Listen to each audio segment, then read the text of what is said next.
coming through so late in the evening, Mr. Pele. So I read your statement, and it seems to me you are firing in all directions. It has a tone to it, which I believe is probably informed by your observations, because you are making the contention that all the grand promises of after COVID, we're building back better, have not come to pass. Absolutely. I mean, we believe that this is the greatest betrayal of our times, really. If we look at just the response to the pandemic, wealthy states and corporates colluded to deny people's life dignity, putting profit and power ahead of them. And this is despite the promises of fair recovery. I mean, let's remember, there was enough vaccines in 2021 to vaccinate the entire world. That was not an issue. But instead, we ended up with less than 4% of people in the least developed countries being vaccinated. Africa, 92% of the African population was denied vaccine. That was the reality we lived in 2021. Why did this happen? This happened because the wealthier nations, the EU, the UK, and others, hoarded hundreds of millions of supplies of vaccine doses, more than enough to vaccinate their populations 3-4 times, when many of us here in Africa were waiting our first doses. It happened because corporate greed was left unchecked. Take a look at just Pfizer and Moderna, the two leading vaccine suppliers of the world. Despite receiving billions in public funding, they only contributed less than 2% of their supplies to the least developed countries, and they were projected to earn over $50 billion that year alone. If this was not the greatest betrayal of our times, we cannot really imagine anything else. Is it a matter of collusion, as in active collusion between, the big political players and international leaders of the various powerful nations with big pharma and some of these big corporate giants? Or is it a matter of falling back on old habits in that, this was the way that things were before COVID-19, and perhaps there was a moment of a false Damascus moment, if I can put it that way, that said we're going to change our ways, but as soon as possible people reverted to the old way of doing things? No, we believe it was absolute collusion. Take a look at what they promised us. They promised that we have learned from the 2008 financial crisis, that we can do better, we can recover together. But instead what we saw was a wealthiest state who hoarded hundreds of millions of doses, more than what they needed, were actively blocking proposals to free up intellectual property rights, to ensure technology transfer, such as what we saw at the WTO negotiations, in the TRIPS waiver negotiations.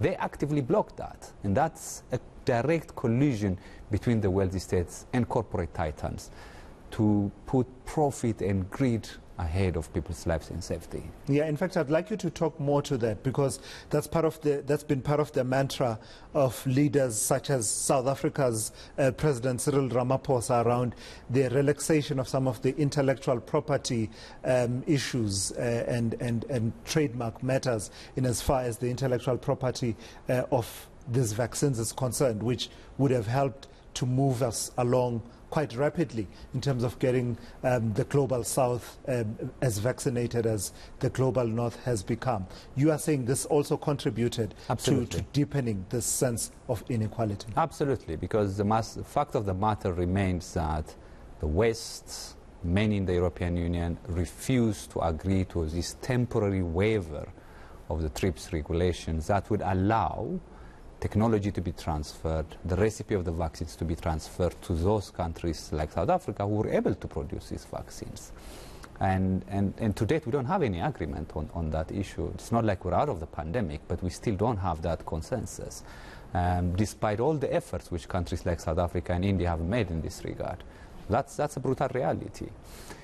And I mean, I guess a second issue that emerged from our analysis is, to add insult to our injury, is how we saw governments across the world redoubled efforts to muzzle critical voices and dissent at a time when we actually needed more critical voices and debate to help us recover and build back better. In fact, this is the second issue that At the beginning of this interview, I said you were firing in all directions, because you not only were putting in the spotlight and in your crosshairs big government and big pharma, but you also were talking about big tech, the tech companies, and around the issue of misinformation. How did that play in exacerbating inequalities and making the whole human rights situation worse around the world? Yeah.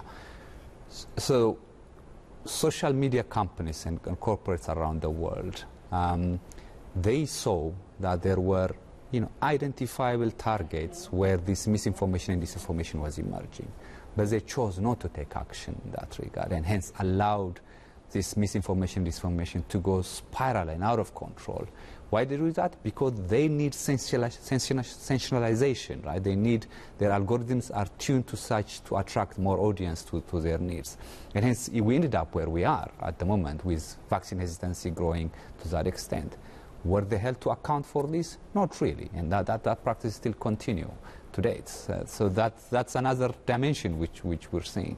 Yeah, and then the last dimension that I'd like us to pull at as we run out of time has to do with what you are saying. There's a retrograde trend to stifle dissent, and you're saying that it's flourishing. You mentioned the figure of 67 countries. What did these 67 countries do that show that there's this trend to stifle dissenting voices? So these 67 countries introduced new laws to restrict freedom of expression, peaceful demonstrations, and etc. These are new laws introduced during the year.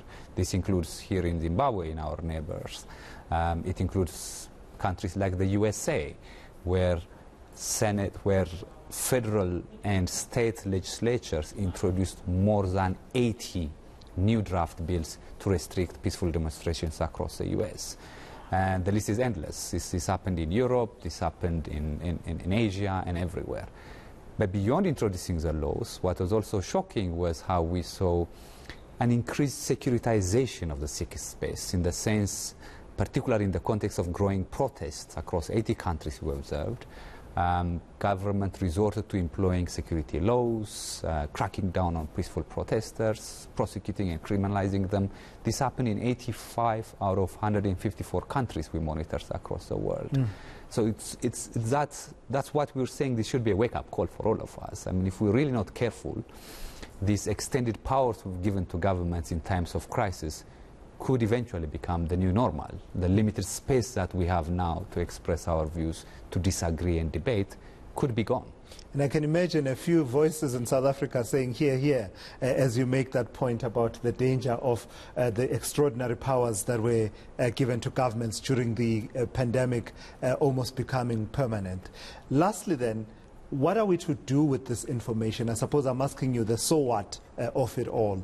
I know that you direct this at various and differing contexts, right, in various parts of the world. So I suppose the responses cannot be uniform and standard. But I do believe that perhaps there are certain threads that should run through how activists, ordinary citizens, and governments even, opposition parties, media, and others receive and process this information you are putting forward.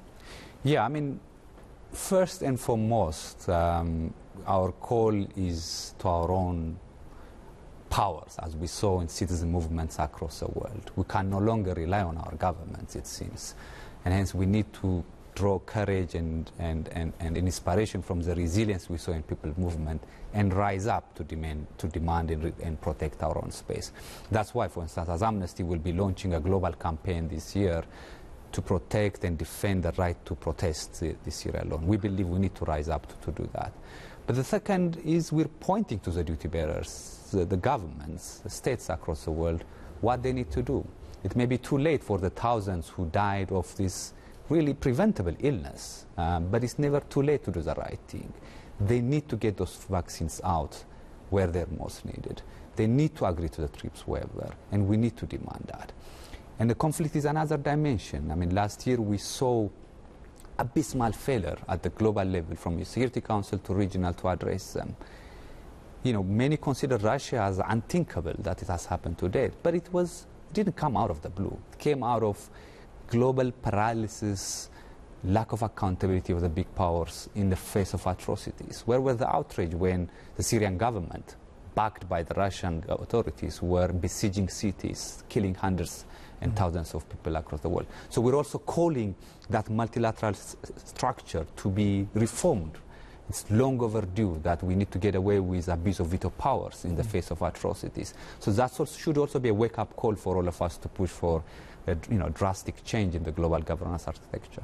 All right, I've got to thank you for your time and your insight. Netzanet Pillay is the Director for Research and Advocacy at Amnesty International, talking to me about their annual report for 2021.